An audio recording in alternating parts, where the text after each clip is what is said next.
नमस्कार। Business plus television HD को प्रस्तुति कार्यक्रम विशेष संवादमा स्वागत छ। म सचिता। विशेष संवादमा हामी विशेष गरी बिजनेसका कुराहरू गर्ने गर्छौं। आज हामी नेपालमा व्यापार व्यवसायको अवस्था के कस्तो रहेको छ, यसको अवसर, यसको सम्भावना, चुनौती र सँगसँगै अहिले भइरहेका गतिविधिहरू के कस्तो छ र अहिले जुन व्यापार व्यवसाय कोभिडले ठिलठिलो परेको अवस्था छ त्यसमा पनि व्यापार व्यवसाय गर्ने व्यवसायीहरूले हामीलाई विभिन्न खालका समस्या भयो भनेर पनि भनिरहनु भएको छ। उहाँहरूको हकितको लागि, उहाँहरूको अधिकारको लागि, गरी खानको लागि सरकारले कस्तो खालको वातावरण बनाइदिनु पर्ला लगायतका विषयमा आज हामी कार्यक्रम विशेष संवादमा संवाद गर्नेछौँ। र संवादको लागि हामीसँग हुनुहुन्छ करिब 12-13 वर्षदेखि उहाँले व्यापार व्यवसाय गर्दै आउनु भएको छ। कपडाको व्यापार व्यवसाय हो र उहाँ विशेष गरी रञ्जना व्यापार सङ्घको महासचिव पनि हुनुहुन्छ। त्यसै गरी नेपाल राष्ट्रिय व्यवसाय महासङ्घको सचिव पनि हुनुहुन्छ। रामकुमार तिमसिनाज्यूलाई हामीले कार्यक्रम विशेष संवादमा आज अतिथिको रूपमा निम्ति आएका छौँ। यहाँलाई स्वागत छ। धन्यवाद। आराम हुनुहुन्छ? एकदमै ठिक छु, सन्चै छु। के छ नेपालको वर्तमान व्यापार व्यवसायको अवस्था? अहिले व्यापार व्यवसायको अवस्था एकदमै नाजुक अवस्थामा व्यापारीहरू आफ्नो व्यापार व्यवसायलाई अगाडि बढाइरहेका छन्। जुन यो कोभिड आयो, कोभिड आएपछि व्यापारीहरूले अहिले चाहिँ आफ्नो खाना लाउन र भाडा तिर्न पनि धौधौका साथ आफ्नो व्यापार व्यवसायलाई अगाडि बढाइरहेको स्थिति रहेको छ। भनेपछि कोभिड भन्दा अगाडि चाहिँ राम्रै थियो, कमाई राम्रै भइरहेको थियो हैन? तपाईले लगानी अनुसार 2-4 पैसा फाइदा पनि लिइरहनु भएको भने अहिले कोभिड पछि तपाईहरुलाई चाहिँ गाँसबास कपासमा धौधौ परिरहेको छ, एकदमै समस्या परिरहेको स्थिति छ। अहिले जुन यो कोभिड आयो, कोभिड आएपछि यही बेलामा तपाईको बैंकले पनि व्यापारीहरूलाई एउटा साथ नदिएको स्थिति छ। बैंकले पनि राष्ट्र बैंकको नियमभन्दा बाहिर नै गएर भन्नुपर्छ हामीले बैंकको ब्याजहरू बढाउने एउटा अङ्कमा चाहिँ बैंकहरूले सम्झौता गर्ने र केही समय पछाडि चाहिँ बैंकको ब्याजहरू पनि बढाइदिने र घरबेटीहरूले पनि मेरो त बैंकको किस्ता बढ्यो, अब त घरभाडा बढाउनु पर्छ है भनेर यही स्थितिमा चाहिँ घरभाडा बढाइरहने कारणले पनि हामी व्यापार व्यवसायीहरूलाई चाहिँ अहिले घाँसबास टार्नलाई पनि धेरै नै अप्ठ्यारो परिरहेको स्थिति छ। अहिले चलेको छ कि छैन? जस्तो कोभिडले ठप्प भएको थियो व्यापार व्यवसायहरू हैन? तपाईको जुन व्यापार व्यवसाय छ नि अहिले सुचारू गर्नुभयो कि के छ, कस्तो अवस्थामा छ? व्यापार व्यवसाय अहिले सुचारू अवस्थामा त छ, तर जुन कोभिडको असर चाहिँ बल्ल अहिले सुरु हुँदैछ। तपाईको त्यो बेला 1.5-2-4 महिना तपाईको कोभिडको असर देखिएको थिएन। जुन लकडाउन भए पनि मान्छेसँग पैसा थियो, अलिअलि बैंक ब्यालेन्सहरू थियो, त्यो भएको बैंक ब्यालेन्सहरू पनि अब बैंकले आफ्नो ब्याज तान्ने, घरभाडा तिर्दा सकिने र जुन अहिले मान्छेसँग आफ्नो आर्थिक स्थिति सकिएको कारणले बल्ल कोभिडको असर चाहिँ भर्खर सुरुवात हुँदैछ। अहिले पसल व्यापार व्यवसायहरू चाहिँ सञ्चालनमा छ, तर सञ्चालन भए पनि कोभिडको असर चाहिँ भर्खर सुरु हुँदै गएको स्थिति रहेको छ। तपाईहरु कसरी सञ्चालन गर्ने, कसरी अगाडि बढाउने भनेर सोच्न सक्नु भएको छैन? अहिले समस्या छ, एकदमै समस्यामा हामी झेलिरहेका छौँ। भाडा कसरी तिर्ने, ब्याज कसरी तिर्ने? हजुर, अहिलेको मेन समस्या नै भाडा र बैंकको ब्याज आफ्नो स्टाफ पाल्नको लागि नै रहेको छ। र अब बाहिरबाट आउने सामानको समस्या त छँदैछ। अब बाहिरबाट एउटा सामान मगाउँदा अर्को सामान आइदिने, एउटा मेटेरियल मगाउँदा अर्को मेटेरियल आउने, त्यो समस्या त छँदैछ। त्यो समस्या भन्दा बाहेक पनि यहाँ चाहिँ मेन भाडा तिर्न, हामीलाई स्टाफ पाल्नका लागि नै अहिले मुख्य समस्या रहेको स्थिति छ। अब यो समस्याको बावजुद पनि आफ्नो व्यापार व्यवसाय त गर्नु नै छ। एकदमै के यो पेसा धेरैले छोडे पनि भन्ने कुरा आयो, सङ्कटमा पर्यो भनेर कोभिडको बेलामा छोडे त? लगभग अहिले पेसा नै छोडेर जाने हाम्रो तथ्याङ्कमा 10-15% मान्छेहरूले पेसा आफ्नो व्यापार व्यवसायबाट बाहिरिनै सक्नु भएको छ। र तपाईँले न्युज पनि सुन्नुभयो, केही व्यापारी हाम्रो न्यु रोड महाबौद्ध क्षेत्रकै केही व्यापारीहरूले चाहिँ चाइनामा अर्डर गरेको सामान नआएको कारणले नेपाल सरकार चाहिँ लाचार रहेको कारणले उहाँहरूले चाहिँ आत्महत्या गर्नसम्म बाध्य रहनुभयो। त्यो कुराहरू हजुरहरूले न्युज टेलिभिजनहरूबाट देख्नुभयो। डिप्रेसनमा जाने स्थिति रह्यो। यसका बावजुद पनि हामी चाहिँ आफ्नो व्यापार व्यवसाय चलाउनका लागि हामीले आफ्नो घर जग्गाहरू भएको घर जग्गा सम्पत्तिलाई चाहिँ बैंकमा धितोका रूपमा राखेर त्यहाँबाट रकम लिएर अहिले हामीले व्यापार व्यवसायलाई अगाडि बढाइरहेको स्थिति छ। सकिन्छ के छ यो 2 वर्षले जुन तपाईहरुलाई अप्ठ्यारोमा पार्यो नि? हजुर, अब फेरि तङ्ग्रिन्छौँ यो व्यापार व्यवसाय, फेरि हामी पहिलेको अवस्थामा फर्किन्छौँ भन्ने त्यो आशा छ कि छैन, के छ? हामीलाई त्यो आशा त पक्कै पनि छ। त्यही आशा भएर नै हामीले आफ्नो भएको चल अचल सम्पत्तिलाई चाहिँ एउटा धितोका रूपमा राखेर हामीले त्यसलाई चाहिँ क्यासमा परिणत गरेर व्यापार व्यवसाय अगाडि बढाएका छौँ र यो हामी सफल हुनका लागि पहिलो कुरो राज्यले हामी जस्ता साना तथा मझौला व्यापारीलाई चाहिँ अलिकति केही सहुलियत प्रदान गर्ने केही राहतको प्याकेजहरू लिएर आउने गर्यो भने चाहिँ अलिकति हामी चाँडोभन्दा चाँडो तङ्ग्रिन्छौँ कि भन्ने हामीलाई आशा चाहिँ लागिरहेको छ। भनेपछि आफ्नो हिसाबबाट कसरी तङ्ग्रिने भन्ने कुरा अभ्यास त तपाईँहरूले गरिरहनु भएको छ होइन? ऋण खोजेर हुन्छ कि साथीभाइसँग सरसहयोग गरेर हुन्छ कि व्यापार व्यवसाय चलाइरहनु भएको छ, चलायमान गरौँ भनेर सरकारी तर्फबाट जस्तो यहाँ सहुलियतको कुरा गर्नु भने सरकार ल्याएको थियो नि त, सानो तथा मझौला व्यापार व्यवसाय गर्नेहरूको लागि 80% छुट, यसरी व्यापार गर्नुहोस् भनेर ल्याएको थियो त। तपाईँको सरकारले लिएर आएको थियो जुन पहिला कोभिड बजेटमा पनि घोषणा गरिएको थियो। बजेटमा पनि घोषणा भयो, तर कस्तो घोषणा भयो भने कागजी रूपमा घोषणा भयो। अहिलेसम्म कुनै पनि रूपमा सरकारले लिएर आएको जुन राहत प्याकेज साना तथा मझौला व्यापार व्यवसायीहरूले 1% पनि पाउन सकेको स्थिति छैन। सरकारले एउटा के गरेको थियो भने राष्ट्र बैङ्क मार्फत तपाईँको जसको जति ब्याज छ त्यो ब्याजमा 2% ब्याज घटाउने भनेर भनेको थियो। 2%ले त हामी करोडौँको व्यापार व्यवसाय गर्ने व्यापारीलाई त खासै त्यसले कुनै माने राख्छ जस्तो मलाई लाग्दैन। सरकारले लिएर आएको जुन पोलिसीहरू चाहिँ राम्रो पोलिसी लिएर आयो, तर कागजी रूपमा मात्र लिएर आएर कार्यान्वयनमा नआएका कारणले हामीले अहिले समस्या झेल्नु परेको छ र हामी यही टेलिभिजनबाट केही पनि पाउनु भएको छैन राहत। अहिलेसम्म कोभिडको बेलामा थुप्रै क्षेत्रलाई राहत दियो सरकारले, तपाईँहरू जस्तो व्यापार व्यवसायको लागि पनि छुट्याएको थियो नि। सरकारले तपाईँले देखिनु पनि भयो, सुन्नु पनि भयो, योभन्दा अगाडिको सरकार, योभन्दा अगाडिको अर्थमन्त्रीले व्यापार व्यवसायीहरूले ऋण काटेर बरु करतिर भनेर चाहिँ भनेको कुराहरू धेरै विवाद पनि आयो, त्यो पनि सुन्नुभयो होला। ऋण काटेर चाहिँ करतिर भन्ने सरकारले व्यापार व्यवसायीहरूलाई राहत दियो होला र? यो त असम्भवको कुरा हो। अहिलेसम्म कुनै पनि व्यापारी व्यवसायीहरूले राहत पाउन सकेका, साना तथा मझौला व्यापारीहरूले राहत पाउन सकेका किन पाउन सकेन? तपाईँलाई के लाग्छ? तपाईँ एउटा व्यापारी हुनुहुन्छ होइन नेपालको, के लाग्छ तपाईँलाई किन पाएनौँ जस्तो लाग्छ? यसमा चाहिँ मुख्य हात त तपाईँको ठुला व्यापारीहरूको नै रहेको छ। ठुला व्यापारीहरूले चाहिँ जतिसुकै आएको जुन सहुलियतहरू छ, जुन सरकारले घोषणा गरेका जुन विभिन्न प्राथमिकताका कुराहरू छन्, त्यो कुराहरूलाई चाहिँ ठुला व्यक्तिले आफ्नो पहुँचमा मात्र लिने भएकाले र आफ्नो कब्जामा राखेकाले चाहिँ हामी जस्ता सानो व्यापारीहरूलाई नआएको भन्ने चाहिँ हाम्रो ठम्याइ छ। भनेपछि पहुँचको आधारमा, एकदमै जो पार्टीको आधारमा होइन, त्यो नजिकका व्यक्तिहरूलाई मात्रै चाहिँ त्यस्ता सहुलियत ऋणहरू दिने, वास्तविक पीडित व्यापारीले चाहिँ पाएन। त्यो सङ्घ संस्था पनि धेरै खुलेका छन्। यो रञ्जना व्यापार सङ्घले चाहिँ के गर्छ खास? हामीले यस्तै नै व्यापारीहरूका समस्याहरूका लागि, उहाँहरूको हकितको लागि होला काम गर्छौँ। हामी विशुद्ध चाहिँ नाफामूलक संस्था हो। हामीले चाहिँ रञ्जनामा जुन एउटा भाडा वृद्धिको कुराहरू छ, अस्वाभाविक रूपमा भाडा वृद्धिहरू भइरहेको हुन्छ, त्यो भाडा वृद्धिलाई हामीले नियन्त्रणमा लिने काम गर्छौँ र बैङ्क तथा वित्तीय संस्थाहरूसँग समन्वय गरेर हाम्रा व्यापार व्यवसायीहरूलाई सहुलियत ऋण कसरी उपलब्ध हुन सक्छ भनेर हामीले ऋणहरू उपलब्ध गराउने र व्यापार व्यवसायहरू डुब्न लागेको व्यापारी साथीहरूलाई सम्पूर्ण व्यापारी साथीहरू मिलेर उहाँको व्यापार व्यवसायलाई चाहिँ कसरी अगाडि बढाउन सकिन्छ भनेर हामी एकजुट भएर अगाडि बढाइरहेका छौँ। अनि यसले जस्तो कि अहिले समस्या देखेको छ नि, त्यो समस्यामा भूमिका खेल्न सकेको छ। रञ्जना व्यापार सङ्घ तपाईँ महासचिव पनि हुनुहुन्छ, तपाईँले चाहिँ के काम गर्नुभयो? हामीले रञ्जना व्यापार सङ्घ अरू व्यापार सङ्घभन्दा अलिकति फरक रहेको छ। हामी एउटै छानामुनि छौँ। नेपालको अत्याधुनिक बिल्डिङ छ, त्यहाँ चाहिँ हामी 422 वटा सटर रहेको छ। एउटै छानामुनि भएकाले नै हामीलाई अलिकति कार्य गर्न सजिलो रहेको छ। किनभने एउटै छानामुनि हुँदाखेरि के चाहिँ एउटा हुँदो रहेछ भने जस्तो बार्गेनिङ गर्नु पर्यो, डिल गर्नु पर्यो भने एउटा पक्षसँग डिल गरे भयो। जस्तो ट्रेड व्यवस्थापकसँग चाहिँ हामीले अब यो हुनु पर्यो है, अब व्यापारीहरूको सुविधाका लागि यो टाइम हुनु पर्यो, बिहान यति बजेदेखि यति बजेसम्म व्यापार व्यवसाय सञ्चालन गर्नु पर्यो भनेर हामीले त्यो कार्य एउटा अगाडि बढाइरहेका छौँ भने अर्को त्यो 422 वटा पसलमा चाहिँ फेरि तपाईँको घरबेटी 422 जना हुनुहुन्छ। त्यो चाहिँ जुन अपार्टमेन्ट स्टाइलले त्यहाँ पूर्जा बाँडिन्छ, 422 जना घरबेटीसँग चाहिँ हामीले विभिन्न चरणमा चाहिँ वार्ताहरू गर्ने, उहाँहरूलाई कसरी हुन्छ, त्यहाँको घरबेटीहरूले पनि हामीलाई राम्रो सपोर्ट गर्नुभयो।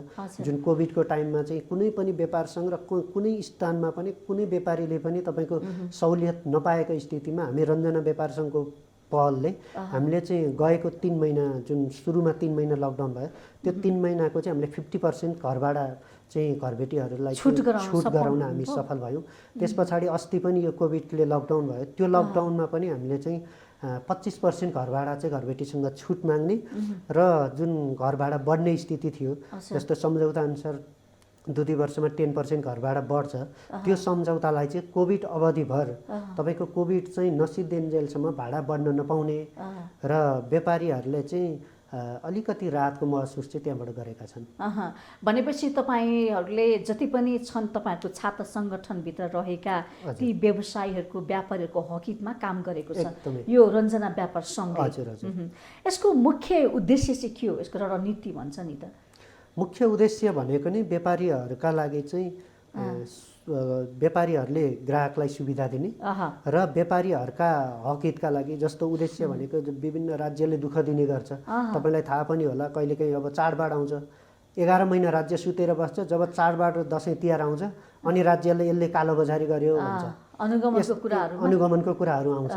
जुन बेला राज्यका कर्मचारीहरूको गोजी खाली हुन्छ र दसैँ खर्च भर्नुपर्ने स्थिति आउँछ त्यो बेला चाहिँ राज्यका कर्मचारीहरू जस्तो कर प्रशासनबाट वाणिज्यबाट जुन आउने चाहिँ छापामार शैलीमा उहाँहरू आउनुहुन्छ त्यो स्थितिलाई हामीले रोक्ने काम गर्छौँ र हामी चाहिँ विभिन्न उहाँहरूसँग छलफल गर्छौँ, वार्ता गर्छौँ र हाम्रा व्यापारी साथीहरूबाट नि केही कमी कमजोरी छ भने तत्काल त्यो कमी कमजोरीलाई सच्याई हामी राज्यलाई चाहिँ कर तिर्ने हामी जिम्मेवार नागरिकको रूपमा अगाडि बढाउन प्रयत्न गरेका छौँ। कोभिडमा कसैले छोड्नु भयो कि छोड्नु भएन यो व्यवसाय? धेरै साथीहरूले व्यवसाय छोड्नुभयो। जस्तो मेरै ट्रेड सेन्टरभित्र मेरै व्यापार व्यवसाय गर्नेमा पनि लगभग 25-30 जना साथीहरू चाहिँ यो व्यापार व्यवसायबाट नै पलायन भएर चाहिँ उहाँ अहिले खाडी मुलुकमा चाहिँ काम गर्न जाने स्थितिमा हुनुहुन्छ र कति गइसक्नु पनि भएको छ। अहिले धेरै साथीहरू चाहिँ आफ्नो एउटा व्यापार साउ भएर बसेको मान्छे आफ्नो व्यापार व्यवसाय छोडेर अर्काकोमा नोकर गर्नु गएको स्थिति छ अहिले। त्यो विडम्बना छ, एकदमै विडम्बना छ। अनि के समस्या छ अरू? अन्य समस्या त अब जस्तो राज्यले साना तथा मझौला व्यापारीलाई नहेर्ने, राज्यका नीतिमा हाम्रा समस्याहरू नपर्ने त्यो छँदैछ। हाम्रा लागि कुनै पनि राज्यबाट नीति उहाँहरूको किताबमा होला त्यो उहाँहरूलाई थाहा छ, तर साना तथा मझौला व्यापार व्यवसायीहरूलाई हामीले यो किसिमको चाहिँ नीति छ है भनेर त्यो अहिलेसम्म नआएको अवस्था छ। कस्तो खालको नीति आयो भने चाहिँ तपाईँहरूलाई गरी खान सजिलो हुन्छ त? हाम्रो लागि त पहिलो कुरो त हामीले पहिलेदेखि नै भनेका छौँ हामीलाई 1 अङ्कमा ब्याज चाहियो। हामीलाई चाहिँ कम्तीमा पनि 7 देखि 8% को रेन्जमा एउटा चाहिँ ब्याङ्कमा हामीले लिने ओडी छ, ब्याङ्क ओभरड्राफ्ट छ। त्यो ओभरड्राफ्ट आयो भने हामीलाई एउटा त्यो सहज हुन्थ्यो।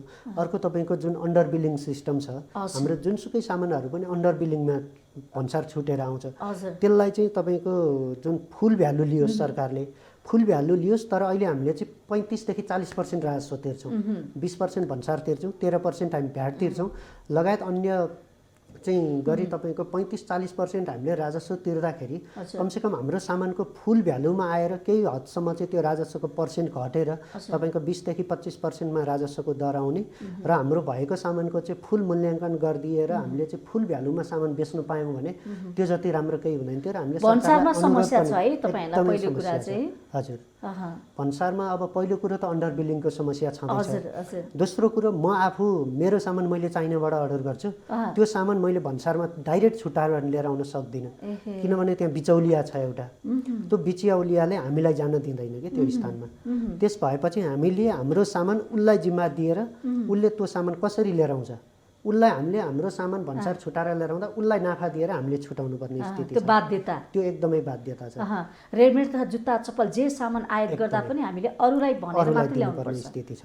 जस्तो अब सिधा हामीले आफैले चाहेर ल्याउन सक्दैन, आफैले चाहेर ल्याउन सक्ने किन त्यस्तो भएको? त्यो कारण त तपाईँको पहिलो कुरो त व्यापार व्यवसायीहरूले सानो पुँजीबाट लगानी गर्यो, सानो पुँजीबाट बढाउँदै गयो, स्टेप वाइज व्यापारीहरू माथि गयो। तर माथि गए पनि भन्सारमा जुन कार्यमा छ त्यो कार्यमा चाहिँ सीमित सरकारले बेला बेला तपाईँको चाहिँ भन्सार एजेन्टहरू मात्र खुलाउँछ कि भन्सार एजेन्टबाट मात्र चाहिँ त्यो सामानहरू बाहिर निक्लिने भएकाले व्यापारीहरूलाई चाहिँ त्यहाँ जान दिने स्थिति छैन। त्यो भएर जो व्यक्तिको भन्छ चाहिँ एजेन्ट छ, जो व्यक्तिले चाहिँ उहाँ माथि एजेन्ट काम गर्नुहुन्छ उहाँहरूको मात्र सामान आउने गरेको छ। त्यो चाहिँ एकदमै त्यो बिचौलियाको बिक्री कहिलेसम्म सहने त? तपाईँहरूलाई त गरी खान गाह्रो रहेछ, व्यापारी त ठगिने, सामान आयातमै ठगिने रहेछ। हेर्नुहोस् त, अब विडम्बना भन्नुपर्छ, हामीले जुन बिचौलियाको विरोध गर्छौँ नि त्यो बिचौलियालाई विरोध गर्यो भने हामीले अहिले अर्डर गरेको सामान पनि नआउने स्थिति हुन्छ। त्यो भएपछि हामी विरोध गर्नुको सट्टा उसलाई चाहिँ उसको बारेमा विपक्षमा बोल्नु सट्टा चाहिँ हामीले उसलाई चाहिँ अहिले जिउ गरेर हात जोडेर प्लिज मेरो सामान ल्याइदिनुहोस् दाइ, यसरी लिएर आइदिनुहोस्, यो सामान यसो गरिदिनुहोस्। त्यति समस्या छ चाइनाबाट सामान आउन धेरै नै समस्या छ। पहिलो कुरो त अब पैसा जुन अहिले ब्याङ्कबाट हामीले पठाउँछौँ, हजुर ब्याङ्कबाट पैसा चाइना जान्छ, टिटी गर्छौँ, हामी एलसी गर्छौँ, हजुर चाइना जान्छौँ, चाइना पठाएपछि तपाईँको त्यो सामान केरुङ आउन तपाईँ 12-15 दिन लाग्छ, ती रोकिन्छ थन्किन्छ त्यहीँ है रोकिन्छ। त्यसपछि नेपाल आउन जब केरुङबाट जुन गन्जाउबाट हामीले अर्डर गरेको सामान केरुङ 12-15 दिनमा आइपिन्छ, हजुर तर हाम्रो 100-150 किलोमिटर होला, केरुङबाट त्यो सामान काठमाडौँ आइपिन तपाईँको मिनिमम पनि 1 महिनाभन्दा बढी लाग्छ।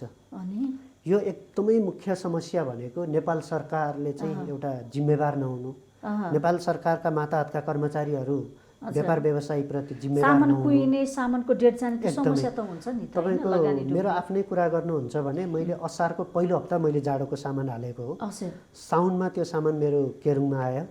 तपाईँको साउनमा आएको सामान मेरो दसैँ अगाडि आउनुपर्ने सामान आजका दिनसम्म पनि मेरो त्यो सामान चाहिँ केरुङमा अड्केर बसेको छ, रोकेकै छ। रोकेकै छ। अब जुन कहिले सामान आउँछ त त्यो सामान तपाईको? अझ लाग्ला कतिको 10-15 मगाउनु दिन भएको अझ। थियो? कति रुपियाँको? त्यो लगभग मेरो 1.5 करोडभन्दा डेढ माथिको सामान अनि? त्यहाँ अड्किएको छ। यहाँ हो मैले त? 3 महिना त्यो सामान त्यहाँ होल्ड गरिसकेँ र त्यो सामानलाई जुन मैले गरेको लगानी छ त्यो लगानीको ब्याज त मैले यता सरकारलाई ब्याङ्कलाई तिर्नु पर्यो। पर्छ। त्यो ब्याङ्कलाई ब्याज तिर्दाखेरि त्यो मेरो आएको सामान यहाँ लिएर आएर कस्टमरलाई दिँदाखेरि मेरो अहिले साउ उठ्ने स्थिति पनि छैन। मैले त्यो 1.5 करोड लगानीबाट आफ्नो 1.5 करोड निकाल्न सक्ने स्थिति पनि छैन।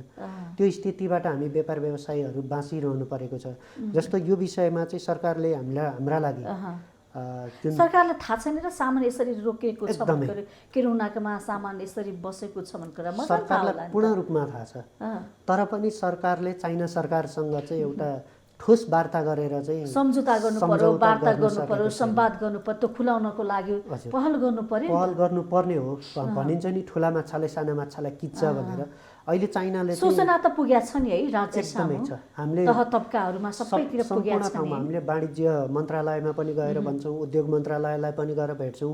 हामीले गएको साल चाहिँ तपाईँको नेपाल राष्ट्रिय व्यवसायी महासङ्घको नेतृत्वमा चाहिँ हामीले प्रधानमन्त्रीलाई भेट्यौँ, प्रचण्डसँग गएर भेट्यौँ, बाबुराम भट्टराईलाई गएर भेट्यौँ, पूर्व प्रधानमन्त्रीहरूलाई गएर भेट्यौँ, अनि हामीले त्यस पछाडि सम्बन्धित निकायहरूलाई गएर भेट्यौँ। उहाँहरूबाट आश्वासन के आउँछ भने हुन्छ हामी बुझ्छौँ, हामी गर्छौँ, प्लिज तपाईँहरू अगाडि नबढ्नु होला, तपाईँहरू आन्दोलन नगर्नु होला, तपाईँहरूले चाहिँ चाइनाको विरुद्ध नबोल्नु होला भनेर उहाँहरूबाट आश्वासन पाउँछौँ। तर कार्यान्वयन हामी कहिले पनि पाउँदैनौँ। झुटा आश्वासन। झुटा आश्वासन कति भयो त्यस्तो भनेको चाहिँ? मैले व्यापार व्यवसाय गर्दादेखि नै यही आश्वासन सुनिरहेको, अहिले पनि सुनिरहेको छु। अझ पनि जुन समस्या थियो आज पनि त्यही समस्या नै छ। अब सरकारले भन्सारमा चाहिँ आफ्ना कर्मचारीहरूलाई एउटा आदेश दिन नसक्नु र चाइनासँग चाहिँ ठोस पहल गरेर मेरा व्यापारीको व्यापार व्यवसायको नीति नियम हुन सक्ला नि त दुई देशको त हैन? एकदमै जस्तो त्यो त जरुरी छ नि त। हाम्रो पनि नीति नियम होला, ल्याउँदाखेरि आयात गर्दाखेरि निर्यात गर्दाखेरि व्यापार व्यवसाय कसरी गर्ने, कसरी सन्तुलित राख्ने एकअर्का देशको भन्ने त होला नि त। त्यो नीति नियम सायद सरकारले कार्यान्वयनमा लिएर आउन सकेको भए हामी यो अहिले स्थितिमा हुँदैन थियौँ होला। सरकारले चाहिँ अब मैले अघि नै भने ठुला माछाले साना माछालाई किचे झै जस्तो चाइनासँग ठोस वार्ता गर्न सक्दैन। नेपाल सरकारको राष्ट्रको नेपाली व्यापारीहरूलाई हेप्छ पनि भन्ने सुनेको छु हैन? हामी त धेरै भिसा पनि दिँदैन रे नेपाली व्यापारीहरूलाई, मान्यता नदिने। हामी अहिले चाइना जाँदाखेरि थोरै व्यापारी जानुहुन्छ होला बिजनेस भिसामा, जो आफूले बिजनेस फर्महरू दर्ता गर्नुभएको छ, जोसँग चाहिँ भन्सार एजेन्टको कार्डहरू छ, भन्सार एजेन्टको नम्बरहरू छ, उहाँहरू जान सक्नुहुन्छ। तर साना तथा मझौला व्यापारीहरूले चाहिँ भिजिट भिसामै चाइना गएर आफ्नो सामान हालेर, तपाईँ टिटी मार्फत पैसा पठाएर सामान हालेर यहाँ व्यापार व्यवसाय गर्ने स्थिति रहेको छ। यसका लागि चाहिँ सरकारले एउटा चाइनासँग छिटै नै वार्ता गरोस् भन्ने हामी चाहन्छौँ। र जुन भिसाको कुरा हजुरले गर्नुभयो, हामीलाई तत्काल चाइना जान दियोस्। हाम्रो म यो चाहिँ टेलिभिजन मार्फत आग्रह पनि गर्न चाहन्छु, जुन यो बिजनेस प्लस टेलिभिजन मार्फत चाँडोभन्दा चाँडो चाहिँ हामीलाई चाइना जाने वातावरण मिलाइयोस्। किनभने त्यो बेला अहिले हामी के समस्यामा छौँ भने जस्तो हामीले यहाँबाट टिटी गरेर एउटा पैसा पठाउँछौँ, एलसी गरेर पैसा पठाउँछौँ, चाइनामा हामीले एउटा क्वालिटीको सामान हाल्छौँ तर चाइनिजले अर्कै क्वालिटीको सामान पठाइदिन्छ। एकदम हामीले 50 आरम्भीको सामान मगाएको छौँ भने चाइनाले 35-30 आरम्भीको क्वालिटीको सामान पठाइदिन्छ, त्यो रेन्जको सामान पठाइदिन्छ। भनेपछि त त्यो सामान त हामीले यहाँ लिएर आएर आफ्नो साउ उठाउन पनि गाह्रो छ। एकदम त्यसपछि उसले पिस क्वान्टिटी कम हालिदिन्छ, एउटा सामान देखाउँछ अर्को सामान हालिदिन्छ। त्यो भएको हुनाले हामी आफै स्वयं उहीँ जान पायौँ भने त हामीले सामान हेरेर किन्न पायौँ।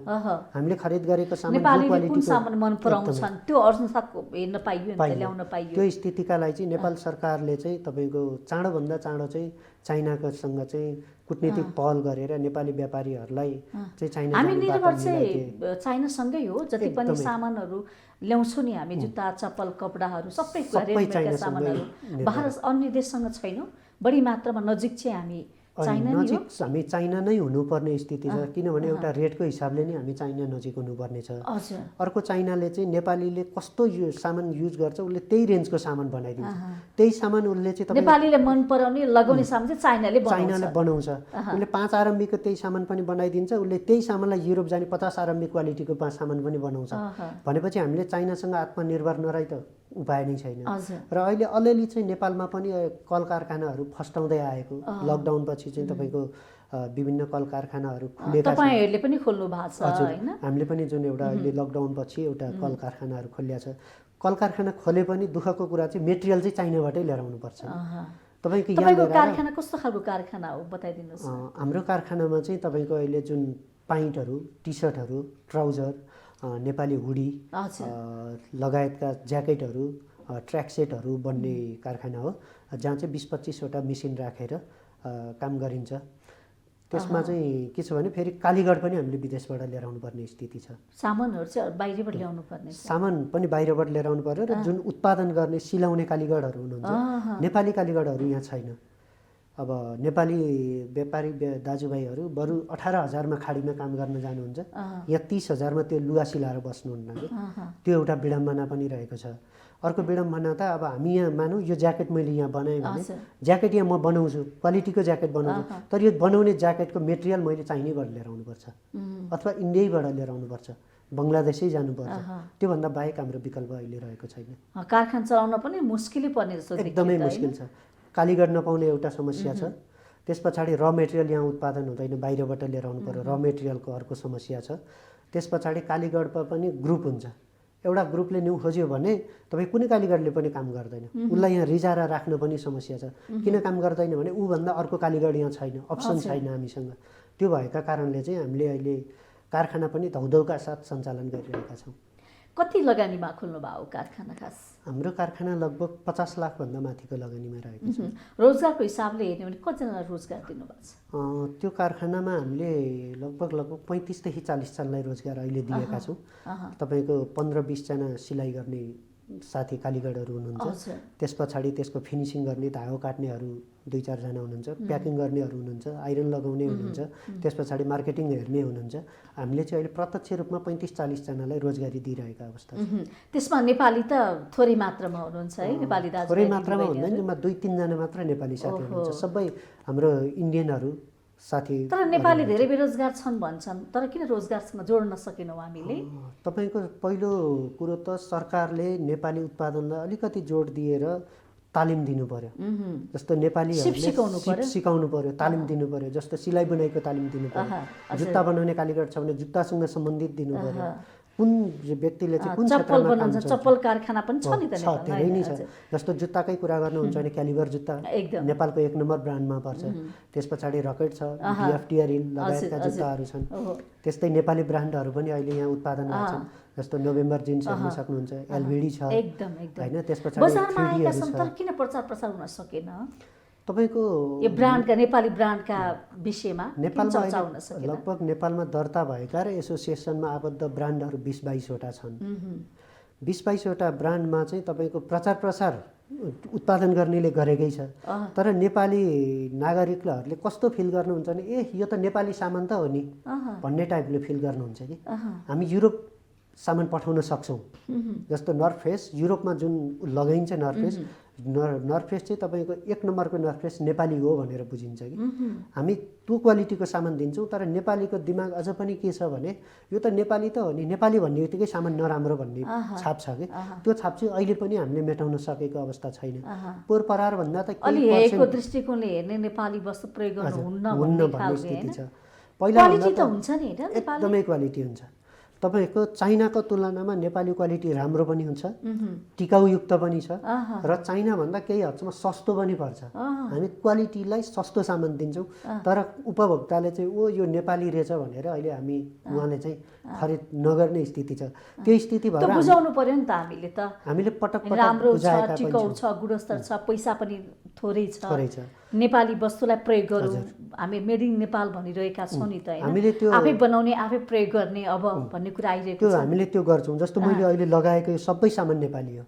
म आफूले आफ्नै चाहिँ कारखानामा उत्पादित भएको सामान लगाएर हिँडिरहेको छु भने मैले मेरो आउटलेटमा हुने साथीहरू, जुन मसँग सम्पर्कमा रहने साथीहरू र हामीले जहाँ जुन जुन पसलमा चाहिँ हामीले सामान दिन्छौँ त्यहाँका पसलेहरूलाई नि हामीले के चाहिँ प्रोत्साहन गरेका छौँ भने नेपाली सामानलाई चाहिँ अलिकति बढी प्राथमिकता गरेर बेच्नुहोस् है।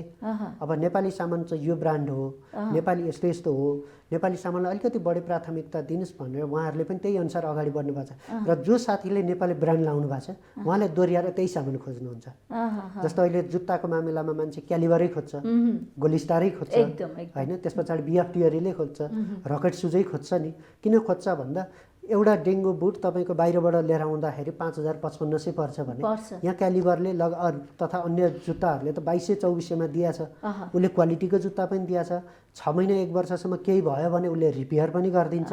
तपाईँको 3-4 महिनामा चाहिँ उसको सोल फुट्ने, जुत्ताहरू च्यातिने भयो भने उसले एक्सचेन्ज पनि गरिदिएको छ। भनेपछि अहिले धेरै मान्छेलाई चाहिँ अब नेपाली उत्पादन हामीले युज गर्नुपर्छ है भन्ने चाहिँ युवा वर्गहरूमा अलिकति छाप परिसकेको स्थिति छ। तर यसलाई चाहिँ अब मेलाको आयोजना गर्ने, एउटा उत्सवको रूपमा कुनै कार्यक्रम गरेर प्रचार प्रसार त गर्नु पर्यो नि। प्रचार प्रसार त प्रदर्शन गर्नु पर्यो। प्रदर्शनीहरू त तपाईँले देख्नु पनि हुन्छ, जुत्ता चप्पल मेलाहरू लागिरहेकै हुन्छ। त्यसमा अब हामीले रेडिमेड नेपाली वस्तुलाई अलिकति प्राथमिकता चाहिँ नदिया हो कि? प्राथमिकता त ठुला व्यापारीले गरेर हामी छायामा पर्यौँ एकदमै। किनभने हामी क्वालिटीको सामान दिन्छौँ, तर हामी क्वालिटीको सामान दिए पनि अब उहाँहरूको विज्ञापन बढी हुन्छ, उहाँहरूसँग पैसा नै बढी छ, विज्ञापन बढी हुन्छ, उहाँहरूले त्यही अनुसारमा चाहिँ आफ्नो बजारलाई चाहिँ गर्नुहुन्छ, कब्जा गर्नुभएको छ। हामी साना व्यापारीले त अब विज्ञापन गर्नका लागि रेडियो टिभीमा बजाउनका लागि त हामीसँग पुँजी पुग्दैन। तपाईँको रेडियो टिभीले त सित्तैमा विज्ञापनहरू बजाउँदैन। त्यो भएर पनि हामी अहिले चाहिँ कमजोर स्थितिमा छौँ र यही अनुपातमा चाहिँ तपाईँको नेपाली उत्पादन यही गुणस्तरमा रहने र यही अझ पनि गुणस्तर सुधार गर्दै जाने हो भने मलाई लाग्छ 5-7-10 वर्षमा हामीले कच्चा पदार्थ मात्र लिएर आयो हुन्छ चाइनाबाट। तयारी नेपालमा जुत्ता लगाए त अन्य के कुरा उत्पादन हुन्छ, बनाउँछौँ हामी, निर्माण गर्छौँ? नेपालमा तपाईँको लगाउने लेडिज, जेन्ट्स, बच्चा, वृद्धहरूका लागि लगाउने सम्पूर्ण चिज नेपालमा तयार हुन्छ। जस्तो प्यान्ट तयार हुन्छ, टी सर्ट तयार हुन्छ, अन्डरवेयरहरू तयार हुन्छ, हाफ प्यान्टहरू तयार हुन्छ, ज्याकेट, कोटहरू तयार हुन्छ। जुन हामीले विदेशबाट खरिद गरेर लिएर आउने सम्पूर्ण चिज तयार हुन्छ नेपालमा। हामी आफै बनाउन सक्षम छौँ। तर पनि हामीलाई बाध्यता चाहिँ के छ भने कालीगढको बाध्यता छ। म त के आग्रह गर्न चाहन्छु भने नेपाली दाजुभाइहरूलाई प्लिज तपाईँ खाडीमा गएर 15-20 हजारको जाहिर खाएर आफ्नो पासपोर्ट पनि अर्कालाई जिम्मा लाएर आफ्नो जीवज्यान जोखिममा राखेर काम गर्नु सट्टा आउनुहोस्, सम्पूर्णसँग चाहिँ व्यापार व्यवसायसँग हातमाला गर्नुहोस्, सिक्नुहोस्, तपाईँको विभिन्न तालिमहरू लिनुहोस्। यहीँ नेपालमा यहीँ आएर कारखानामा चाहिँ तपाईँ काम गर्नुहोस्। यहीँ आएर एउटा कालीगढले तपाईँको 25-30 हजार कमाउन गाह्रो छैन। आफ्नै घरमा आफ्नै आमा बुवा दाजुभाइसँग बसेर 25-30 हजार कमाउँछ भने उकेला 18-20 हजारमा खाडी जाने अन्य साइड जाहिर पनि गर्न पायो हैन। म त त्यही आग्रह गर्न चाहन्छु नेपाली दाजुभाइ। अवसर छ रोजगारको है नेपालमा धेरै अवसर छ। तपाईँको साथीहरूले भन्छन्, मेरो धेरै विदेशी साथीहरू पनि हुनुहुन्छ, म यहाँबाट केही सामान बङ्गलादेश पनि पठाउँछु, म आफैले उत्पादन गरेको सामान। र उहाँहरूले के भन्नुहुन्छ भने तेरो देशमा पैसा उडेको छ, हावामा छ तेरो देशमा पैसा, तर तिमीहरूले क्याप्चर गर्न जाने छैनौ। तेरो देशको ठाउँमा हाम्रो जस्तो सरकार हुने हो भने, तेरो देशको ठाउँमा चाहिँ त्यतिसम्म प्रचुर सम्भावना भएको ठाउँमा हामी जस्तो मान्छे हुने हो भने हामी त विश्वमा 1 नम्बर हुन्थ्यौँ होला भनेर उहाँहरूले भन्दाखेरि हामी आफैलाई चाहिँ लज्जित हुनुपर्ने स्थिति छ कि ओहो मेरो देशमा त यस्तो छ तर मैले किन गर्न सकिनँ, त्यो फिल हुन्छ। र मलाई अनि राजनीतिक दोष लाउन मन लाग्छ। अब विडम्बना नै भन्नुपर्छ, तपाईँको 2 तिहाईको सरकार अहिले चाहिँ यो बिचैमा गयो, केही गर्ला भन्ने थियो, हामीलाई पनि आश थियो। अब चाहिँ हामीले केही व्यापार व्यवसाय गर्छौँ, हामी एउटा लाइनमा जान्छौँ, कर्मचारी लेभल पनि एउटा लाइनमा आउँछ, त्यस पछाडि कुटनीतिक तहर पनि राम्रो होला भन्ने एउटा हामीलाई आशा थियो, तर त्यो हुन सकेन। त्यो नहुनु त नेपालका लागि ठुलो नै दुर्भाग्य हो, विडम्बना नै हो। अब आशा गरौँ अब आउने भएको सरकारले र आउने सरकारले पनि केही न केही राहतका प्याकेज लगायतका चाहिँ जुन व्यापार व्यवसायीहरूलाई चाहिँ सहुलियत प्रदान गर्यो भने हामी अलि माथि उठ्छौँ कि भन्ने आशा छ। व्यापारको परिचय पहिचानको अवस्था चाहिँ के छ? हामी व्यापारीको त चाइनिजको जुन व्यापारी गर्छौँ, हामी समुद्र पार आयात गर्छौँ, पहिचान चाहिँ हाम्रो राम्रो छ।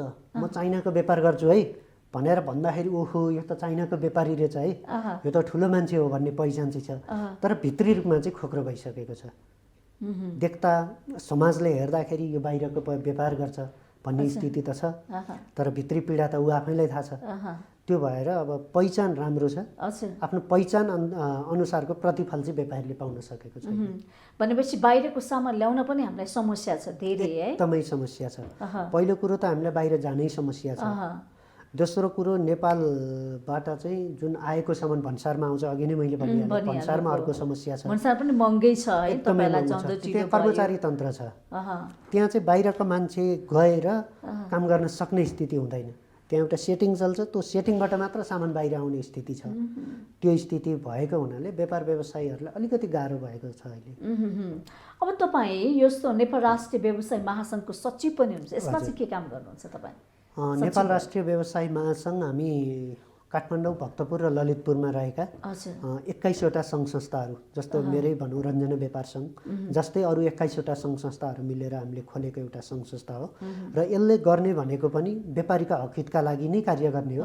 यो पनि सेवामूलक संस्था नै हो, गैर नाफामूलक संस्था हो। यसले नाफाको कुनै पनि कार्यहरू गर्दैन र आर्थिक कारोबारहरू। तपाईहरु मिटिङ छलफल चाहिँ कति दिनमा बस्नुहुन्छ व्यापारीहरूको समस्या समाधान? प्रत्येक महिनामा हामी बैठक गर्छौँ। त्यो बैठकमा हामीले चाहिँ प्रत्येक महिनामा हामी नेपाल सरकारको ढोका ढकढक्याउन पुगेका हुन्छौँ। हाम्रो समस्या यो छ, यो समस्यालाई हामी हजुरहरूले पहल गरिदिनु होला, यो समस्यालाई चाहिँ नीतिगत रूपमा चाहिँ हजुरहरूले सुधार गरिदिनु होला भनेर हामीले पहल गर्ने गर्छौँ। र त्यही भित्र रहेका व्यापारी व्यवसायीहरूका केही समस्या आएका छन् भने पनि यो सङ्घले, महासङ्घले पनि सङ्घले गर्न नसकेको र सङ्घलाई गाह्रो परेका कार्यहरू चाहिँ हामी महासङ्घ मार्फत अगाडि बढ्ने गरेका छौँ।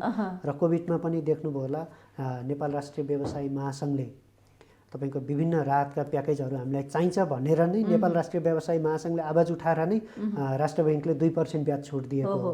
सायद नेपाल राष्ट्रिय व्यवसाय महासङ्घ र हामी जस्ता सङ्घ संस्था थिएन भने हामी जस्ता साना तथा मझौला व्यापार व्यवसायीहरूलाई चाहिँ जुन 2% को राहत पनि पाउन सक्दैनथ्यौँ हामीले। यस्तै समाजसेवाका कार्यहरू पनि यस संस्थाले गर्दै। खास गरी ग्राहकहरूले चाहिँ नेपाली भन्दा विदेशी सामानलाई बढी मन पराएका हुन् अथवा नबुझेर के हो खास? पहिलो कुरो त बुझाइमा कमी हो। क्वालिटीमा भन्नुहुन्छ भने हामी अहिले विदेशी ब्रान्ड बराबर हामी क्वालिटी दिन सक्छौँ। त्यो लेभलमा चाहिँ कोरोनाले एउटा त्यो चाहिँ डिजाइन पनि होला नि त, डिजाइन पनि हामी गर्न सक्छौँ। किनभने अहिले त तपाईँको इन्टरनेटको जमाना हो, कुन ठाउँमा कस्तो डिजाइन छ, युरोपमा कुन डिजाइन चलेको छ, तपाईँको अमेरिकामा कुन डिजाइन चलेको छ, यहीँबाट हामी फेसबुक उपभोक्ताको चाहना अनुसार हामी दिन सक्छौँ। एकदमै सेवा सुविधा त्यो दिन सक्छौँ। तर उपभोक्ताको बुझाइमा चाहिँ हामीले अझ पनि प्रश्न पार्न सकेका छैनौँ कि हामी अब नेपाली सामानमा आत्मनिर्भर गर्नुपर्छ भनेर अझ प्रश्न पार्न सकेको चाहिँ छैनौँ हामीले। जस्तो कि यहाँले भन्नुभयो चाइना लगायतका देशबाट हामी सामान ल्याउँछौँ भनेर होइन, अब नेपाली सामानको लागि चाहिँ कसरी प्रवर्धन गर्ने त यो सोच्नु पनि विषय त यो हो नि त। मुख्य कुरो त सरकारले नै अब नेपाली सधैँ बाहिरबाट ल्याएर त हामीलाई पुग्दैन, ठेक्दैन होइन। अब हामी आफै आत्मनिर्भर कसरी बन्ने, आफ्नो उत्पादनलाई कसरी वृद्धि गर्ने, आफ्नो वस्तुलाई कसरी प्रयोग गर्ने भन्ने कुरा हो नि त। हो एकदमै मुख्य कुरो त हामी आफूले पहिलो कुरो गुणस्तरीय सामान उत्पादन गर्नु पर्यो। सस्तो बजार मूल्य भन्दा बाहिरको सामान भन्दा राम्रो क्वालिटी दिनु पर्यो र त्योभन्दा सस्तो मूल्यमा दिनु पर्यो पहिलो कुरो। दोस्रो कुरो चाहिँ ग्राहकको के डिमान्ड गर्नुभएको छ, ग्राहकको डिमान्ड अनुसार सामान बनाउनु पर्यो। र ग्राहकले पनि के चाहिँ सोच्नु पर्यो भने मैले चाहिँ मेड इन नेपालै सामान युज गर्नुपर्छ है। मैले मेरो देशको सामान चाहिँ मैले युज गरेँ भने मैले तिरेको पैसा चाहिँ मेरो देशमै रहन्छ र त्यो पैसाले चाहिँ मेरो राष्ट्रलाई केही न केही चाहिँ प्लस पोइन्ट हुन्छ भनेर उपभोक्ताले पनि सोचिदिनु भयो भने हामीलाई जहाँसम्म लाग्छ माथि पुग्नलाई त्यति गाह्रो स्थिति छैन। हामी त्यो तयारी अवस्थामा छौँ, एकदमै त्यहाँसम्म पुगिसकेका छौँ। एकदमै हामीले अहिले क्वालिटी पनि दिन्छौँ, रेटमा पनि हामी बाहिरको सामानभन्दा हामी सस्तो दिन्छौँ र हामी डिजाइनमा पनि नेपालीलाई सुहाउने डिजाइन बनाउँछौँ कि यो देशैभरि छ यो उपलब्ध सेवाहरू लगभग अहिले देशैभरि पुगेको छ। छ? तपाईँको पूर्वमा अहिले कल कारखानाहरू त्यही हिसाबले खुलेका छन्। पश्चिममा हेर्नुहोस् कल कारखानाहरू त्यसै गरी खुलेका छन्। काठमाडौँ उपत्यका त अब बिजनेसको हब नै भयो। लगभग नेपाल अधिराज्य भर नै काठमाडौँ उपत्यकाले चाहिँ धानेको छ। भनेपछि हामी काठमाडौँ उपत्यकामा सामान उत्पादन गरेर हामी पूर्व मेचीदेखि पश्चिम महाकालीसम्म पनि पुर्याउँछौँ र हामीले दार्जिलिङसम्म पठाउँछौँ। बजारको अवस्था के छ? बजारको अवस्था त अब अघि नै भने कोभिडको असर भर्खर सुरु हुँदैछ। अब सायद सरकारले पनि साना तथा मझौला व्यापारीलाई अलिकति चाहिँ राहत दिनुपर्छ है। ब्याङ्किङ सुविधाहरू अलिकति बढी दिनुपर्छ। बिना धितो ब्याज चाहिँ व्यापारीलाई लगानी गर्नुपर्छ भनेर हिसाबले अलिकति नीति बनायो भने अलिकति अगाडि बढ्न सजिलो हुन्छ जस्तो लाग्छ। भने त्यस्तै खालका नीति नियम भयो, सरकारले पनि व्यापार व्यवसाय क्षेत्रलाई बुझ्यो भने अर्थतन्त्रमा टेवा पुर्याउँछ है। एकदमै अर्थतन्त्रमा टेवा पनि पुर्याउँछ र म हिजो पनि कर तिर्थे, भोलि पनि कर तिर्छु, आज पनि कर तिर्छु। अहिले नेपाली नागरिकहरू यति एडभान्स भइसके कि जस्तो मैले 1 लाखको मोबाइल बोकेँ भने यसको मैले राज्यलाई 13% त तिरेको छु नि। प्रत्यक्ष वा अप्रत्यक्ष मैले 13,000 त तिरेँ। अहिले कुनै व्यक्तिले अहिले 20-25 हजारको घडी लगाउँछ, त्यसको पनि ट्याक्स तिर्छ। 50 हजारको कपडा लगाउँछ, त्यसको पनि ट्याक्स तिर्छ। भनेपछि ट्याक्स तिर्नुपर्छ भन्ने त छैन त हामीले। ट्याक्स हामीले तिरेका छौँ र राज्यलाई टेवा पुर्याउन हामी चाहिँ लागिरहेका छौँ। सरकारले चाहिँ अलिकति यो व्यापार व्यवसायलाई मनन गर्यो भने चाहिँ हामीले जुन ठिलठिलो परेको अर्थतन्त्रलाई चलायमान बनाउन सक्छौँ, आर्थिक समृद्धि ल्याउन सक्छौँ, युवाहरूलाई स्वदेशमै रोजगार पनि दिन सक्छौँ, व्यापार व्यवसायहरू पनि फस्टाउन सक्छौँ। सानो तथा मझौला यी उद्योगहरूको विकास र विस्तार चाहिँ भएको छ कि छैन, के छ? 12-13 वर्षको अन्तराललाई हेर्ने हो भने हिजो कस्तो थियो तपाईँले जुन सुरुवात गर्दाखेरिको नेपालको व्यवसाय र आज कस्तो छ? मैले व्यापार व्यवसाय सुरु गर्दा त नेपाली उत्पादन भनेको जम्मा गोलिस्टार एउटा मात्र सुन्थेँ मैले। त्योभन्दा अरू ब्रान्डै सुनिँदैन थियो। जब मैले 12-13मा 2011-12बाट आफ्नो व्यापार व्यवसायमा लागेँ, त्यो व्यापार व्यवसायबाट अहिलेको स्थितिमा धेरै कल कारखानाहरू खुलेका छन्। जस्तो अहिले मैले विभिन्न ब्रान्डहरूको नाम पनि लिएँ, ती ब्रान्डहरू पनि खुलिरहेका छन्। लगायतका विभिन्न चाहिँ कल कारखानाहरू खोल्ने विभिन्न मेटेरियलहरू, केही हदसम्म त मेटेरियलहरू यहाँ पनि उत्पादन हुन्छ। जस्तो ढाकाको कुराहरू, पालपाली ढाका एउटा छुट्टै पहिचान बनाएको छ। त्यो हिसाबमा कल कारखानाहरू वृद्धि उल्लेख्य मात्रामा हुँदैछ। र समस्या भनेको चाहिँ अलिकति हामीलाई कालीगढको समस्या छ र हामीले नेपाली दाजुभाइलाई चाहिँ कालीगढ हामी उत्पादन गर्न सक्दैनौँ। हामी सक्छौँ तर कालीगढले नेपाली दाजुभाइहरूले चाहिँ सायद विदेशी नै मोह भएर होला सायद यही उत्पादन गर्ने सामानहरूका लागि चाहिँ उहाँहरू तालिममा आउनुहुन्न। हामी चाहिँ विभिन्न आह्वान गर्छौँ, साथीहरू आइदिनु, हामी जस्तो तालिमहरू दिन्छौँ होइन। जस्तो हामी विभिन्न क्लबहरूबाट पनि तालिम दिन्छौँ। जस्तो म लायन्स क्लबको एउटा क्याबिनेट मेम्बर पनि छु, लायन्स क्लब इन्टरनेसनलको डिस्ट्रिक्ट 3 to 5 B1मा आबद्ध छु। त्योबाट पनि हाम्रो एउटा जुन साथीको कारखाना छ, त्यो कारखानाबाट हामीले लगभग अहिले 40-50 जना चाहिँ जुन गरिब निमुखा जो चाहिँ आफ्नो छाक टार्न गाह्रो भइरहेको हुनुहुन्छ उहाँहरूलाई चाहिँ हामीले अहिले सिप सिकाइरहेका छौँ। उहाँहरूलाई हामीले रेडिमेड तालिमहरू दिइरहेका छौँ। हाम्रो क्लबबाट पनि दिएका छौँ र जुन कारखानाबाट पनि दिएका छौँ। हामी त पुनः आह्वान गर्छौँ, साथीहरू त्यस्ता व्यक्तिहरू आइदिनुहोस् हामी कहाँ, जसले हात मुख जोड्न गाह्रो भएको छ, जसलाई चाहिँ आफ्नो घरायसी धान्न गाह्रो भएको छ, हामी निःशुल्क तालिम दिन्छौँ। आउनुहोस्, 2 महिना 4 महिना 6 महिना तालिम गर्नुहोस्। शान्तिनगरमा रहेको शान्तिनगरमा पनि छ, यता हामी नयाँ बजारमा पनि दिन्छौँ र त्यहाँ आएर तालिम गर्नुहोस् र त्यहीँबाट हजुरले सिप सिकेर त्यही कारखानामा उत्पादन गर्नुहोस्। अहिले हामीलाई हेरिरहनु भएका दर्शकहरूलाई भन्नु न, युवाहरू सबैले कतिपय सिप नभए त्यत्तिकै घर बसिरहनु भएको छ होइन, उहाँहरूले तपाईँलाई सम्पर्क गरेर आउनुभयो भने निःशुल्क, म उहाँहरूका लागि चाहिँ निःशुल्क हाम्रो लायन्स क्लब अफ सिप सिकेर केही गर्न चाहने व्यक्तिहरू हुनुहुन्छ नि, हजुर उहाँहरूका लागि चाहिँ हाम्रो अहिले लायन्स क्लब अफ काठमाडौँ रञ्जनासँग चाहिँ हामी सहकार्य गरेर, म त्यसको पूर्व अध्यक्ष पनि भएको नाताले र रञ्जना व्यापार सङ्घ लगायत विभिन्न सङ्घ संस्थाहरूसँग समन्वय गरेर त्यस्ता व्यक्तिहरू जो हुनुहुन्छ उहाँ चाहिँ हाम्रो सम्पर्कमा आउनुहुन्छ भने चाहिँ हामीले सिप सिकाइ र हाम्रो माताहतबाट के गर्न सकिन्छ, उहाँलाई कस्तो सिप सिक्न चाहिँ उहाँ इन्ट्रेस्ट हुनुहुन्छ, त्यो सिप सिकेर चाहिँ हामी उहाँलाई आत्मनिर्भर बनाउने कार्य चाहिँ हामी गर्न सक्छौँ। के सिकाउनुहुन्छ सिपमा चाहिँ खास? हामीले अहिले तत्कालै सिकाएको भनेको त हामीले जे जान्यौँ त्यही सिकाउने। पहिलो कुरो त हामीले जुन यो सिलाइ बुनाइको कार्यक्रमहरू छ, जस्तो ट्राउजरहरू बनाउन सिकाउँछौँ, पाइन्टहरू बनाउन सिकाउँछौँ, ज्याकेटहरू बनाउन सिकाउँछौँ, हजुर। टी सर्टहरू बनाउन सिकाउँछौँ र उहाँहरूले जसले सिक्नुहुन्छ सिकेको मान्छेलाई चाहिँ हामीले मिलेसम्म त्यही कारखानामा राखेर हामी बाहिरको कामदारलाई हटाएर चाहिँ नेपाली कामदारलाई नै राखेर हामी नेपाली सामान उत्पादन गर्छौँ र दिनको कति पिस निकाल्नुहुन्छ उहाँले, दिनको 500, 1000, 2000 कति कमाउनुहुन्छ उहाँलाई हामी प्रदान गर्छौँ। नमिलेसम्म कसको कारखानामा कामदारको माग छ, कुन कारखानामा कामदार छ, हामी त्यो कारखानामा चाहिँ उहाँलाई लिएर गएर चाहिँ राखेर हामी उहाँलाई चाहिँ रोजगार दिने काम गरेका छौँ। रोजगारको अवसर पनि तपाईँहरू सृजना गरिरहनु भएको छ है आफ्नो कामबाट। काम व्यापार व्यवसाय पेसा त आफ्नो ठाउँमा छँदैछ, त्यो सँगसँगै चाहिँ अन्य मानिसलाई पनि कसरी चाहिँ रोजगारसँग जोड्न सकिन्छ भनेर हामी कसरी आत्मनिर्भर बनाउन सक्छौँ, हामी नेपाली कसरी आत्मनिर्भर बन्ने भन्ने विषयमा चाहिँ हामी एउटा जिम्मेवार नागरिकको हिसाबले हामी त्यसमा अगाडि लगाइरहेका छौँ। व्यापार गरेर परिवार पाल्ने त छँदैछ होइन, आय आर्जन गर्ने अन्य इच्छा आकाङ्क्षा पुरा गर्न सकिन्छ? पहिला सकिन्थ्यो, अब चाहिँ सकिन्छ कि सकिँदैन भन्ने दौडौ छ। किनभने मैले अघि पनि भने कोभिडको माल बल्ल सुरु हुँदैछ। कोभिडले त्यति धेरै थिल्थिलो पार्यो, एकदमै थिल्थिलो पार्यो। तपाईँ 2 वर्षमा यति धेरै असर गर्यो है? एकदमै असर गर्यो। जुन मैले अघि पनि भने नि हजुरलाई, पहिला हामीसँग केही रकम 2-4 लाख बैङ्कमा थियो, त्यो रकमले खाइयो बसियो, तपाईँको बैङ्कको ब्याज तिरियो, पहिलो वर्ष सामान्य रूपमा गयो। जब राष्ट्र बैङ्कले पनि 1 वर्षसम्म चाहिँ अब चाहिँ व्यापारीहरूलाई रिन्यू गरिदिनु, व्यापारीहरूका चाहिँ जो लोन लिनु भएको छ उहाँहरूलाई रिन्यू गरिदिनु भनेको थियो, ब्याङ्कले पनि सहज रूपमा रिन्यू गर्यो। अब त ब्याङ्कले पनि तपाईँ किस्ता तिरेन भने तपाईँको ब्याज हालेन भने त रिन्यू गर्दैन, त्यसलाई त अवधि थप्दैन। त्यो नथप्ने भएपछि त अब आफ्नो कोल्याटर गुम्ने त छँदैछ। कोल्याटर त गुम्यो, अब नयाँ पेसालाई पनि अब नयाँ पेसा अगाडि बढाउनलाई त क्यास चाहियो। क्यास कहाँबाट लिएर आउने भन्दा त आफूसँग क्यास हुन्न। अब भएको सम्पत्ति ब्याङ्कमा छ, ब्याङ्कले रिन्यू गरिदिँदैन। त्यो स्थितिले चाहिँ अलिकति गाह्रो अवस्था रहेको छ अहिले व्यापार व्यवसायहरूलाई। कतिपय मानिसहरू नयाँ व्यापार व्यवसाय गर्छु भन्ने आत्मा सोचमा पनि हुनुहुन्छ होइन, उहाँहरूलाई चाहिँ एउटा व्यापार व्यवसाय गर्नको लागि के कुराको ध्यान दिनुपर्ने कुराहरू, बुझ्नुपर्ने कुराहरू के छ, त्यो मापदण्डहरू हुन सक्छन्? पहिलो कुरो त आर्थिक रूपमा सम्पन्न नै हुनुपर्ने रहेछ व्यापार व्यवसाय गर्न।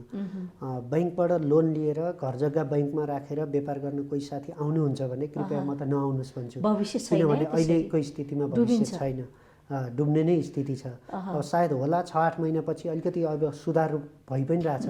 जस्तो क्रमिक रूपमा पहिला लकडाउन थियो, अहिले लकडाउन हट्यो, केही समय चाहिँ आफ्नो लगानी गर्न आउने साथीहरूलाई केही समय कुर्नुहोस् र पर्खर हेरेको स्थितिमा उहाँहरूलाई अगाडि बढ्नुहोस् भन्न चाहन्छु म चाहिँ। हजुर, भनेपछि तत्काल नै उहाँले चाहिँ अब म गरिहाल्छु भनेर चाहिँ नआउँदै राम्रो होला है, अलि जर्जर अवस्था नै छ। आफ्नो जति क्षमता छ त्यो क्षमता अनुसारको काम गर्नुभयो भने त उहाँ चाहिँ सफल भइहाल्नुहुन्छ। जस्तो हाम्रो नेपालमा एउटा के छ भने, जस्तो मसँग 1 करोड पुँजी छ भने मैले 4 करोडको चाहिँ काम गर्न खोज्छु कि, त्यो भएर हामी अहिले बिग्रिने समस्यामा डुबिँदैछौँ। आफूसँग जति क्षमता छ, पुँजी छ, त्यही अनुसारको लगानीमा आउनुभयो भने उहाँ सफल हुनुहुन्छ। जो चाहिँ आफू चाहिँ गोजीमा 50 रुपियाँ बोक्ने 100 रुपियाँ चिज ताकेर त 50 रुपियाँ त अन्तर्ड म्यानेज गर्नु पऱ्यो नि त, त्यो त गाह्रो भयो नि त। त्यो स्थितिमा चाहिँ उहाँहरूलाई नआउनु नै भन्छु त्यो स्थितिमा। जस्तो कि मान्छेहरू व्यापारी बन्न चाहन्छन्, कतिपय मान्छे सफल व्यापारी पनि हामी भन्छौँ होइन, त्यसको लागि चाहिँ के गर्नुपर्ने सफल व्यवसायी बन्नको लागि? सफल व्यवसायी बन्नको लागि त तपाईँको पहिलो धेरै मान्छेले उपलब्धि हासिल गरेका छन् नि, सानो जिरोबाट सुरु गरेको व्यापारबाट करोडौँ अरब कमाउने पनि छन् नेपालमा, एकदमै छन्। जस्तो मेरो आफ्नै कुरा गर्नुहुन्छ भने म काठमाडौँ आउँदाखेरि 1250 रुपियाँमा म जागिर खान्थेँ महाबौद्धमा। त्यो बेला जागिर खाँदा पनि मलाई पुगेकै थियो होइन। अहिले म 12 वर्ष अगाडिको कुरा गर्दै 14 वर्ष अगाडि भने अब त्यो स्थितिबाट मैले पनि एकदमै सानो पुँजीबाट सुरु गरेको। मैले जम्मा घरबाट 1 लाख रुपियाँ पैसा लिएर म काठमाडौँ छिरेको मान्छे हो र काठमाडौँ छिरेको मान्छेको अहिले मसँग केही नै नभए 2-4 करोडको मैले प्रपर्टी बनाएँ। के हिसाबले बनाएँ भन्दाखेरि तपाईँको मैले त्यही अनुसार मेहनत गरेँ, आफ्नो इमान्दारिता त्यही अनुसार चाहिँ प्रस्तुत गरेँ र बिहान बेलुका नभनिकन आफ्नो काममा चाहिँ दिल दिएर लागेँ र म सफल भएँ। र साथीहरूलाई पनि म के आग्रह गर्न चाहन्छु भने इमान्दारीका साथ आफूले काम गर्नुभयो भने अवश्य सफल हुन्छ जस्तो चाहिँ मलाई लाग्छ।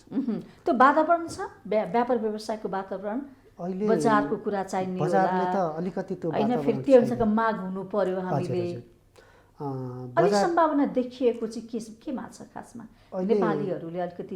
नेपालीहरूले अहिले सम्भावनाको क्षेत्र भनेको त यही नै जुन कल कारखानाहरू छ कल कारखानाहरूमा लगानी गर्नु नै उचित देख्छु मैले चाहिँ। जस्तो यही उत्पादन गर्ने, चाहे जेसुकै होस्, लत्ता कपडा होस्, जुत्ता चप्पल होस्, खाद्यान्नका चिजहरू हुन्, त्यो चिजहरूलाई चाहिँ यही उत्पादन गरेर यही ब्रान्डिङ गरेर यही मार्केटमा चाहिँ दिन सक्यो भने सफल हुन्छ जस्तो लाग्छ। एकदमै त्यसमा सफल हुन्छ, त्यसमा दुविधा छैन।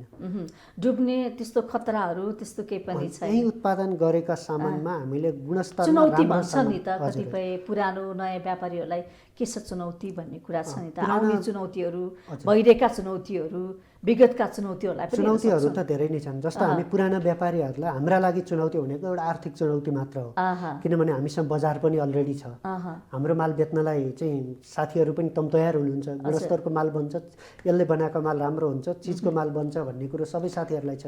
त्यसमा हामीलाई बजारमा समस्या छैन। हामीलाई आर्थिक रूपमा अलिकति गाह्रो हो, आर्थिक कसरी जुटाउने र आफ्नो फ्याक्ट्रीलाई कसरी चाहिँ अगाडि बढाउने, पसल व्यापार व्यवसाय कसरी अगाडि बढाउने भन्ने हामीलाई अलिकति चुनौती छ। र नयाँ आउने साथीहरूलाई चाहिँ बजारमा चाहिँ अब पुरानासँग कम्पिटिसन गर्नुपर्ने हुन्छ। त्यसका लागि चाहिँ गुणस्तरमा राम्रो र सस्तो सामान दिन सकियो भने खासै त्यस्तो चुनौती छैन। यो क्षेत्रलाई हामीले मजबुत बनाउन सक्छौँ, आर्थिक रूपमा कमाउन पनि सक्छौँ। कमाउनकै लागि विदेश जानु पर्दैन। नेपालमा प्रशस्त पैसाहरू छ, सम्भावनाहरू छ। काम चाहिँ सुरु गर्नु पर्यो। आफूले म मेरो देश भनेर पहिला मेरो देश सम्झिनु पर्यो कि त्यो विदेशमा गएर अर्काको चाहिँ अन्डरमा रहेर काम गर्नु सट्टा म मेरो देशमा मालिक बन्छु भन्ने चाहिँ सोच हुनु पर्यो। जस्तो मैले पनि त मसँगै पढ्ने साथीहरू प्राय स्कुलका क्लासका मेरा साथीहरू लेभलका साथीहरू प्राय सबै बाहिर हुनुहुन्छ। तर उहाँहरू के हुनुहुन्छ भने एउटा अर्काको अन्डरमा काम गर्नुभएको छ। म मेरो देशमा एउटा मालिकका साथ गर्वका साथ मैले नेपाल सरकारलाई चाहिँ ट्याक्स तिरेर वर्षको चाहिँ 8-10 लाख 10-20 लाख रुपियाँ मैले ट्याक्स तिरेर म गर्वका साथ मालिक बनेको त छु नि। त्यो भएर मैले चाहिँ नेपालमा अवसर पनि छ, चुनौती पनि छ र नेपालमा पैसा हावामा फैलिएको छ। म सम्पूर्णलाई आग्रह टिप्न जान्नुहोस्, सबै मिल्नुहोस्, टिप्नुहोस्, यो पैसालाई चाहिँ सदुपयोग गर्नुहोस् भन्न चाहन्छु। समयको लागि यहाँलाई धेरै धेरै धन्यवाद। यहाँ लगायत यहाँको यो जुन यो टेलिभिजन परिवारलाई यहाँ आएर मेरो केही भनाइराख्न दिनुभएकोमा हृदयदेखि नै धन्यवाद दिन चाहन्छु। हजुर, आज हामीले कार्यक्रम विशेष संवादमा रञ्जना व्यापार सङ्घका महासचिव, त्यसै गरी नेपाल राष्ट्रिय व्यवसायी महासङ्घका सचिव रामकुमार तिमरसेनाज्यूलाई निम्ति आएका थियौँ। कार्यक्रमबाट म पनि बिदा हुन्छु। नमस्ते।